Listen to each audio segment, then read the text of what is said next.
저희는 결혼한 지 6년 차 되는 부부입니다. 남편과 저 사이에 눈에 넣어도 아프지 않은 4살 된 딸아이가 있고 새 가족이서 정말 남부러울 것 없이 지내고 있었습니다. 남편보다 제가 1살이 많아요. 그러다 보니 원래는 결혼하자마자 아이를 갖고 싶었는데 결혼을 할 당시에 양가 형편이 넉넉한 것도 아니고 서로 모아놓은 돈도 적었던 상황이라 신혼집을 구할 돈이 많이 모자란 상황이었어요. 양가에서 도움받을 정도로 넉넉한 집안은 아니었어요. 정말 최소한만 지원받아 결혼식 비용과 혼수를 했고 남편과 제가 모아놓은 돈을 가지고 대출을 조금 끼고 신혼집을 구했습니다. 남편이 저보다 1살 아래였는데 가끔은 저보다 어른스럽다 싶을 정도로 책임감도 강하고 성실한 사람이었거든요. 그래서 저도 그 모습에 결혼을 결심했던 거고요. 책임감이 강하다고 해서 시부모님 모시고 살아야 하는 장남 느낌은 또 아니었어요. 사실 결혼 이야기 오고 가면서 아들보다 나이 많은 며느리 보는 게 부담스러우셨는지 시어머니하고 크고 작은 트러블이 있기는 했었습니다. 그때마다 남편이 항상 제 편에 서서 중간 역할을 잘해줬어요. 가족들 일에 항상 제 편을 먼저 들어주는 사람이라고 생각했는데 이 정도로 동생을 아끼는 동생 바보인지는 또 몰랐습니다. 남편한테 나이차가 많이 나는 여동생이 있어요. 저도 3살 차이밖에 나지 않지만 여동생이 있고 우애가 좋으니 남편이 동생 아끼는 게 섭섭한 적은 없습니다. 그런데 가끔 우리 기념일이나 딸아이 생일도 까먹을 때가 있는 남편인데 동생 생일은 기가 막히게 챙겨주는 모습을 볼 때면 정말 아주 가끔 그런 모습에 서운할 때가 있었어요. 자기 생일이 다가오면 아주 여기저기 광고를 하고 다니는 신우와 달리 저는 그런 거에 별로 연연하는 성격이 아니었기 때문에 그걸 딱히 문제 삼거나 하지는 않았습니다. 아무튼 남편이 신우를 아껴서가 아니라 저는 신우가 가끔씩 탐탁치 않고 좋게 보이지 않을 때가 있었습니다. 신우가 요즘 사람들 관점에서 볼 때 멋도 잘 부리고 세련되고 외모 하나만큼은 반반한 편이에요. 저도 그건 인정하는 바입니다. 남편 말로는 어릴 때는 더 예뻤다고 했으니 자라오면서도 얼마나 이쁨 받으며 살았을지는 안 봐도 비디오더라고요. 그런데 제가 보기에는 신우가 예쁘긴 하지만 그건 일반인들 중에서 괜찮은 수준인 거지. 어디 미인대회 나가고 연예인하고 그럴 정도까지는 아니거든요. 그런데 제가 남편과 연애부터 결혼 생활 합치면 8년이고 그게 보통 짧은 세월이 아닌데 그때까지 적당한 직장도 없이 아르바이트만 하고 있는 게 좋게 보이지도 않았고 또한 신우는 자기가 버는 돈에 비해 씀씀이가 너무 해퍼 보이기까지 했어요. 남들 하고 다니는 거 다 하고 사 입는 거 사 먹는 거 사서 모으는 거 똑같이 다 따라하고 그랬거든요. 유행하는 건 무조건 다 해봐야 하는 성격이었어요. 심지어 일전에는 제주도 1달 살기를 한다면서 거기서 무슨 일을 한 것도 아닌데 1달 살기 하면서 생활비로 몇백만 원을 쓰고 왔다는 이야기를 들었을 때는 감탄도 나오지 않을 지경이었습니다. 아르바이트도 거의 카페에서 하는 아르바이트 위주로 했습니다. 툭하면 다른 직장 구하는 건 물론이고 일터도 틈만 나면 바꾸는 게 취미였어요. 허세도 심해서 운전도 할 줄 모르면서 어디 서울을 벗어나 외곽에 있는 공기 좋은 곳에서 일자리를 구해서 시아버지께서 아침마다 태워다주고 저녁에 태우러 가고 아주 고생도 보통 고생이 아니셨습니다. 아르바이트로 번 돈은 자기 노는데 다 쓰고 시부모님 돈으로 자취하고 그랬으니 그런 신우가 좋게 보일 리가 만무하죠. 책임감 하나만큼은 장점이라고 생각했던 남편과 비교해보면 그렇게 반대일 수가 없습니다. 집안의 막내이기도 하고 나이차도 많은 편이니 오냐오냐 하면서 공주대접 받을 수도 있다고 생각하지만 제가 봤을 때는 너무 자립심도 없어 보이고 그도가 너무 지나치다고 생각했어요. 남편한테 걱정돼서 이야기를 하면 저보고 남의 집 일에 끼어드냐면서 자기 부모님이 애를 잘못 키우고 있다고 말을 하고 싶은 거냐 하면서 정색을 하길래 동생 이야기는 되도록 하지 않으려고 합니다. 그래도 적어도 남편이 독립해 나온 뒤로 신우를 계속 데리고 사는 시부모님은 신우한테 몇 번을 대여서 그런지 그나마 오냐오냐 해주는 것 같지는 않아서 저도 최대한 신경을 쓰지 않으려고 하거든요. 신우가 남들 하는 거 다 따라해야 하고 남들한테 자랑하기 위해 허세 가득한 삶을 살고 있다 보니 씀씀이가 보통이 아니기도 합니다. 그런데 가장 큰 문제는 신우의 씀씀이였죠. 일단 한 번 갖고 싶은 게 있으면 그걸 어떻게 돈을 아끼고 모아서 마련하겠다가 아니라 일단 그냥 지르고 보는 성격이었다는 거예요. 일단 카드빚을 져서라도 그 물건을 먼저 사놓고 다음 일은 나중에 생각한다는 거죠. 한 번은 1,000만 원이 넘는 가방을 질러가지고 돈을 못 갚겠다고 아버님한테 떠넘긴 적이 있다고 합니다. 시어머니한테 다급하게 전화가 와서 보니 아버님이 아주 신우 머리카락을 다 잘라놓겠다고 신우를 쥐잡듯이 하고 있길래 남편하고 같이 아버님 뜯어말리느라고 생고생을 한 적이 있어요. 그때 남편이 저보고 저러다가 아버님이 신우 잡겠다고 일단 우리가 해결해주자고 하길래 그렇게는 못해주겠고 내가 다른 방법을 강구해보겠다고 한 뒤에 제가 아는 지인 통해가지고 신우가 사놓은 가방을 신우가 산 가격보다 조금 더 싸게 해서 팔아버린 적이 있습니다. 조금 손해는 봤지만 생돈 날리는 것보다 조금이라도 건지는 게 낫겠다 싶었고 어찌됐든 애물단지가 될 뻔했던 가방은 없애버렸으니 다행이었죠. 그때쯤 저는 솔직한 마음으로 누군가가 신우 씀씀이에 대해 좋은 충고를 해줬으면 싶었어요.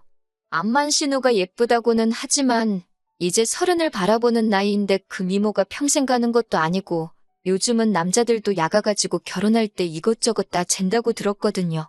얼굴 이쁜 거 하나만 가지고 시집 잘 가는 사람도 있지만 말씀드린 대로 신우가 그 정도로 절세미인은 아니었고 학벌도 보통인데다가 모아놓은 돈 없이 직장도 변변찮다 보니 내심 걱정이 되기는 했습니다. 남편도 속으로는 알고 있는 것 같은데 워낙에 제가 되었든 누가 되었든 간에 다른 사람이 동생 이야기 하는 걸 싫어하다 보니 말도 꺼내기가 힘들었어요. 그러다 하루는 날짜가 정확하게는 기억이 안 나는데 한 20일쯤 되는 날이었습니다. 모처럼 신우가 저한테 연락이 왔었어요. 생활비가 없어서 힘들다고 저한테 10만 원만 빌려줄 수 있냐고 하더라고요. 월급 받으면 준다고 하면서 말입니다. 10만 원이면 큰 액수도 아니고 월급날에 곧바로 돌려준다고 하니까 별 생각 없이 빌려줬습니다. 그런데 월급날이라고 생각했던 25일이 지났는데 신우한테서는 아무런 연락도 없고 다음 달 일일이 되었는데도 연락이 없는 거예요. 저도 10만 원 가지고 돈을 갚냐 안 갚냐 하면서 독촉하기는 싫어서 딱히 먼저 연락을 안 하고 있었거든요. 그런데 또 다르게 생각을 해보면 고작 10만 원 가지고 입 싹 닫고 모르는 척 하는 신우가 얄미워서라도 제가 전화를 했습니다. 그런데 신우는 오히려 저한테 정색을 하면서 자기가 다 기억하고 있다고 자기가 월급날에 주기로 하지 않았느냐 하면서 오히려 자기가 더 기분이 나쁘단 듯이 나오더군요. 월급날이 지났는데 아무 연락이 없어서 전화한 거다라고 저도 같이 화를 내니 신우가 자기 월급날은 15일이고 아직 한참 남았는데 벌써부터 돈 갚으라고 스트레스를 주냐면서 10만 원 가지고 엄청 유세를 부린다는 겁니다. 전화를 끊고 나서 신우 태도에 열이 받기도 했지만 곰곰이 생각해보니 어이가 없었어요. 신우가 저한테 돈을 빌려간 게 20일경입니다. 생활비가 없다고 10만 원을 빌려갔는데 그 말은 신우가 월급을 받은 지 고작 5일밖에 지나지 않은 상황에 이미 생활비 10만 원이 모자라서 저한테 아쉬운 소리를 했어야 했다는 거잖아요. 아무리 정규직이 아니고 아르바이트로 연명을 하고 있다고 하지만 이제 곧 30이 되는 여자가 뭘 해야지 월급날에서 5일밖에 지나지 않은 상황에 생활비가 없어서 여기저기 돈을 빌리고 다녔어야 했을까요? 솔직히 신우 인생이기도 하고 워낙 남편이 신우 이야기에 발작하듯이 반응하는 걸 알고 있어서 말을 아끼고 있었지만 정말 한 식구인 입장에서 신우 미래가 걱정되어서 아무 말도 하지 않을 수가 없었습니다. 시부모님께 일단 먼저 전화를 드려서 신우의 상황을 이야기했어요. 시어머니는 제 이야기를 듣고는 자기 딸이 제정신 못 차린 이야기가 쪽팔린 건 아시는지 저보고 이해 좀 해달라고 사정사정을 하시더라고요. 사실 얼마 전에 시어머니한테도 돈을 조금 빌렸다는 이야기까지 해주시더라고요. 언젠간 걔도 정신 차릴 날이 오겠지 하면서 같이 신우욕을 하고 계시니 딱히 할 말은 없었습니다. 어차피 그 돈을 제가 받아내려고 한 것도 아니었으니까요. 그리고 나서 그날 저녁에 퇴근하고 돌아온 남편에게도 신우와 있었던 일을 이야기해줬습니다. 시어머니 반응과는 다르게 남편은 신우 편을 들면서 저한테 또 정색을 하더라고요. 요즘 젊은 애들이니까 그럴 수도 있지 않냐고 하면서 고작 그 10만 원이 아쉬워서 어린 신우한테 눈치를 줬냐고 저를 나무라더라고요. 오히려 그 10만 원은 자기 용돈에서 깔 테니까 신우한테 독촉 전화를 하지 말라고 하는 겁니다. 진짜 정말로 어이가 없었습니다. 솔직히 제가 그 10만 원이 아쉬워서 그랬겠어요?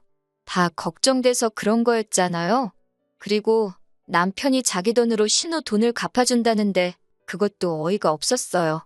솔직히 제가 생활비 관리하고 있고 남편이 벌어온 돈이긴 하지만 남편이 쓸 용돈 또한 제가 관리하는 돈에서 주는 돈이잖아요? 그 주머니가 그 주머니나 마찬가지인데 내 돈 빌려준 걸 내 돈으로 갚는다고 하니 어이가 없었습니다. 웬만하면 저도 참았을 텐데 신우를 감싸고 돌면서 제가 잘못했다는 식으로 이야기를 하니 아무 말을 하지 않을 수가 없었어요. 솔직히 신우가 정신 차리기 전에 당신부터 정신 차려야 된다고. 신우 지금 나이가 곧 30인데 언제까지 품에 끼고 사는 동생일 것 같느냐고 한마디 했죠. 그리고 요즘 젊은 애들이라고 신우를 자꾸 감싸는데 내가 신우 나이 때 당신하고 결혼 준비한다고 모아놓은 돈이 7천만 원이 넘었다. 지금 신우보다 훨씬 어릴 때부터 나는 미래 대비하고 돈을 모으지 않았느냐 따졌습니다. 지금 신우가 한심하다는 걸 돌려서 한 말이고 앞으로 인생 살아가려면 철도 좀 들고 정신 차려야 되겠다고 말을 했었는데 전곡을 찔렀는지 남편도 더는 성질을 못 내고 아무 말 없더라고요.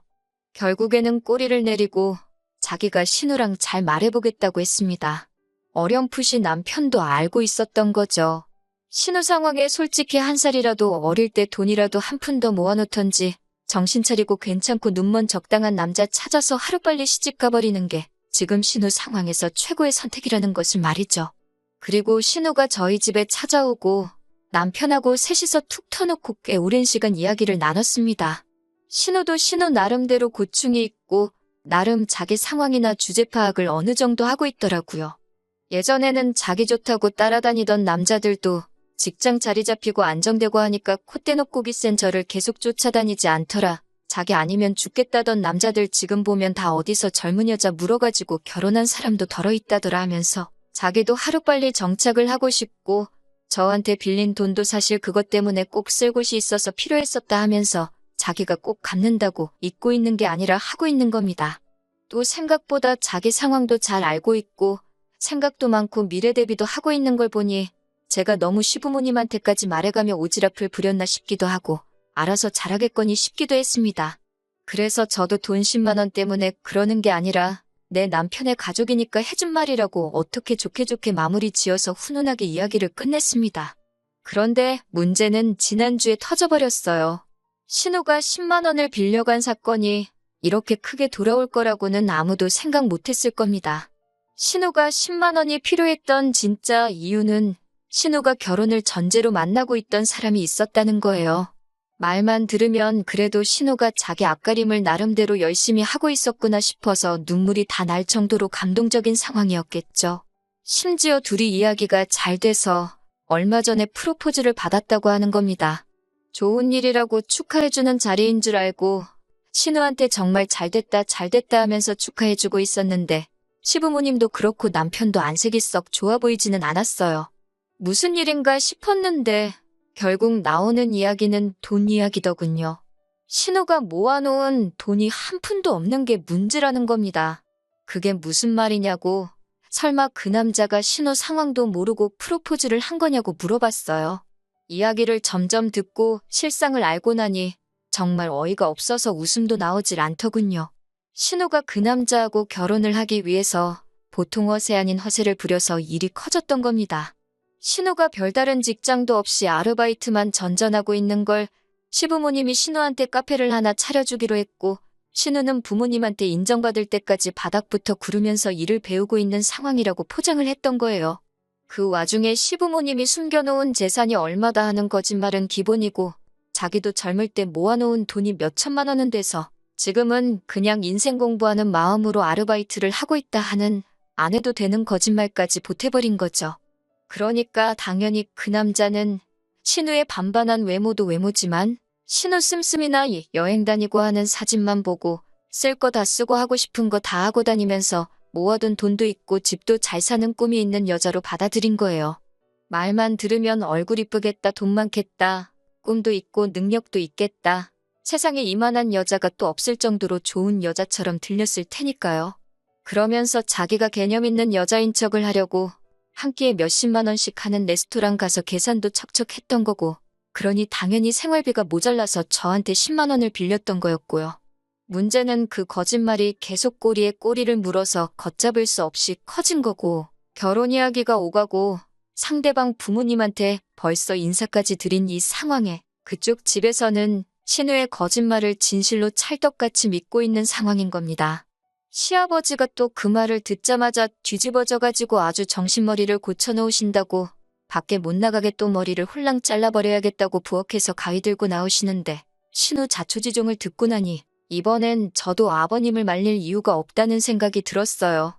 차라리 신우가 이번 사건으로 정신 고쳐먹고 못해도 머리가 다시 길어나올 2년 정도만 열심히 일을 해서 돈을 모으면 그래도 적당한 곳에 시집갈 만큼은 모으지 않겠나 하는 생각이 들었고 다 이게 신우가 스스로 판무덤이라고 생각했어요. 아버님이 난동을 부리기 시작하니 남편이 또 왜 그러시냐며 아버님을 붙잡는데 이번에는 제가 가만히 구경만 하고 있었습니다. 그런데 아버님이고 남편이고 이번에는 가만히 있는 저를 보고 뭔가 잘못돼가고 있다는 듯이 지금 자기 안 말리냐, 우리 아버지 안 말리냐 하는 식으로 제 눈치를 보더라고요. 막상 가위까지 들고 나온 아버님도 저번에 1,000만 원짜리 명품 백대는 저랑 남편이 둘이 달라붙어도 떼어놓기가 힘들 정도로 난동을 부리셨었는데 이번에는 제 눈치를 슬쩍 보시다가 아버님 혼자 안정을 되찾고는 자리에 슬쩍 앉으시더라고요. 그때부터 괜히 아버님이 혹시 나보고 보라고 쇼를 하고 있는 건가 하는 촉이 들기 시작했습니다. 아니나 다를까 아버님이 굉장히 진정이 된 말투로 그래도 제 시집은 보내야지 않겠냐면서 머리를 자를 수는 없지 하고 마시더라고요. 그러더니 신우한테 남편 될 사람에 대해서 한번 읊어보라 시키더군요. 신우 말에는 뭐 해외 유학을 다녀왔고 지금은 회계사 준비하고 있고 회계사가 되기만 하면 연봉이 1억으로 시작하고 어쩌고 저쩌고. 듣다 보니까 그 결혼할 남자 집안이 얼마나 대단한지는 모르겠지만 지금 적당한 직업도 없이 시험 준비하고 있는 사람으로 들렸어요. 신우가 그 남자에 대한 설명이 끝나니 시아버지께서 한숨을 푹푹 쉬면서 그래도 앞날은 튼튼한 사람이구나 하면서 어떻게 그런 남자를 만났느냐 하면서 슬쩍 제 눈치를 보시더라고요. 안 좋은 촉 때문에 저도 말을 아끼고 있었습니다. 제가 아무 말도 없으니 이번엔 시어머니가 나서서 결국 저를 이 자리까지 부르고 신우 머리까지 잘라버린다고 아주 생쇼를 하던 이유를 말하시더군요. 안 들키게 애써 돌려 말하시는데 연기하고 있다는 게 다 티가 났어요. 카페 하나 차리는데 돈이 얼마가 드냐, 그거 하나만 차려주면 시집갈 수 있는 거냐 하시더라고요. 그때 딱 알았습니다. 이참에 신우 시집 보내려고 카페 하나 차려주고 싶은데 돈이 모자라니 저희한테 손 벌리려고 저까지 이 자리에 불렀다는 걸 말이죠. 그리고 거기에 아버님이 신우를 죽일 듯이 달려들면 제가 그 명품 가방 사건 때처럼 어떻게든 그 돈을 융통해 줄 거라고 계산을 했던 거예요. 지금도 똑같이 아버님이 신우를 죽이네 살리네 쇼를 하고 있으면 당황한 제가 어떻게 상황 뜯어말리며 신우 카페 차릴 돈을 턱 내놓지 않겠냐는 계산이었던 거겠죠. 그래서 아버님한테 가위를 다시 드리면서 신우 머리카락을 아주 잘라버리는 게 좋겠다고, 이거는 카페를 차려준다고 되는 일이 아니라고 했습니다. 돈 버는 거 말고는 다른 거 생각도 못 나게 아주 혼쭐을 낸 다음에 정신 차리게 만들어서 신우 스스로 돈 모아서 시집갈 사람 찾게 만들어야 한다고요. 아버님이 쩔쩔매시길래 제가 가위를 뺏어 들어서 정 모하면 제가 머리를 대신 잘라드릴까 했죠. 제가 예상외의 반응으로 나오니 온 가족이 당황을 하더라고요. 그러더니 태도를 바꿔서 신우가 결혼할 사람 집구석이 어떻고 사실 좋은 기회이지 않냐 그러길래 그 집에 진짜 금송아지가 있는지 우리가 알게 뭐냐고, 저도 시집 올 때 신우가 이렇게 모질이인 줄 몰랐지 않느냐고 한마디 했어요. 말 맞다나 그 남자가 지금 시험 준비한다는데 제 눈에 안경이라고 그렇게 훌륭한 사람이 설마 신우를 진짜 신부감으로 생각하겠냐고, 뭔가 구려도 보통 구린내가 나는 게 아니지 않냐고 한마디 했죠. 신우 표정이 잔뜩 일그러지더군요. 그러니 동생이면 죽고 못 사는 남편이 상대를 잘못 알고 저한테 성질을 내기 시작하는 겁니다. 자기가 외벌이하면서 버는 돈이니 제가 관리하는 돈이라도 자기 돈이나 마찬가지라고, 그러니 자기는 곧 죽어도 지 돈으로 신우한테 카페를 차려주고 신우 시집을 보내야겠다고 선언을 하더라고요. 어디 그 돈은 네 혼자 벌었냐고, 신혼집 대출 끼고 구하는 것부터 어디로 할지 결정하는 것까지 전부 누가 있는지 기억 안 나냐고 따졌죠. 그리고 정 네 동생 시집을 보내야겠으면 네 돈으로 보내라고, 나는 그 꼴을 못 보겠으니 이혼을 해야겠다 했습니다. 재산은 정확하게 딱 반을 갈라주겠지만 재판 결과에 따라선 나는 양육권도 양육비도 전부 받아낼 거고 위자료도 청구할 테니 그렇게만 알라고 했어요. 남편이 결국 지 동생을 택하고 얼마 안 되는 돈이라도 가져가려고 한 게 반전이라면 반전이겠네요. 이혼 사유가 결국엔 우리 재산을 신우에게 주자는 거나 마찬가지였으니 파탄의 사유 또한 남편에게 있었고 다행스럽게도 양육권 또한 제가 다시 직장을 갖는다는 조건으로 가져올 수 있었고 위자료도 받아낼 수 있었어요. 차라리 잘 되었습니다. 평생을 아끼고 살아봐야 지 가족, 특히 신우 일에 발벗고 나서서 있는 돈 없는 돈 털어줄 남편이었다면 차라리 없는 게 더 나으니까요. 6년 세월이 허무하기도 하지만 지나간 과거를 후회해서 뭐 하겠습니까? 앞으로 저에게 주어진 것 감사하며 제 삶을 살아야겠습니다. 안녕하세요. 반년 전쯤에 신우 시집 보낸다고 이혼하게 된 사연 보냈던 쓰니입니다. 오랜만에 다시 인사를 드리는데 너무 깨소금 같은 소식을 듣기도 했고 제 근황을 궁금해하셨던 분들도 계셔서 이렇게 후기를 적게 되었어요. 별 이야기는 아닙니다. 재산분할도 마무리 지었고 결국 남편 쪽은 그 돈 가지고 어떻게 신우 시집을 보냈는가 봐요. 집안에 돈이 좀 있다니 그 돈을 해줘서 신우 시집 보내놓고 어떻게 그쪽에 빌붙을 심산이었나 보죠. 문제는 그렇게 결혼시켜놨는데 지금 벌써부터 이혼이기네 어쩌네 한다는 거예요. 신우가 카페 아르바이트 경력이 길기는 한데 그게 진짜 카페가 좋아서 한 게 아니었으니 운영 전반적인 부분에 대해서는 정말 아무런 지식이 없었던 거예요. 그런데도 신우는 컨설트 같은 거 하나 받지 않고 지 혼자 할 수 있다고 까불고 다니다가 돈이 줄줄 새는지도 모르고 카페를 몇 달 동안 굴렸다고 하는 겁니다. 벌써 카페는 적자는 적자대로 나고 있고 모자란 돈은 다 빚을 내서 한 건데 매출이 안 나오는데 그 돈을 갚을 방법이 없던 거죠. 그러니 결국 남편 집안에까지 손을 벌렸나 봐요. 그런데 알고 보니 그 남자도 사실 집안이 썩 여유가 있는 상황은 아니었던 거고 자식을 없는 돈 들여서 유학까지 보내놨더니 시험은 합격도 못하고 있는 상황이었고 어떻게 빨리 장가 보내서 돈 많은 처가 덕을 보면서 시험을 합격시키려던 심산이었나 봅니다. 그러면 그렇지 멀쩡한 집안 남자가 뭐하러 그런 신우한테 먼저 청혼을 했겠다 싶었는데 역시나 였네요.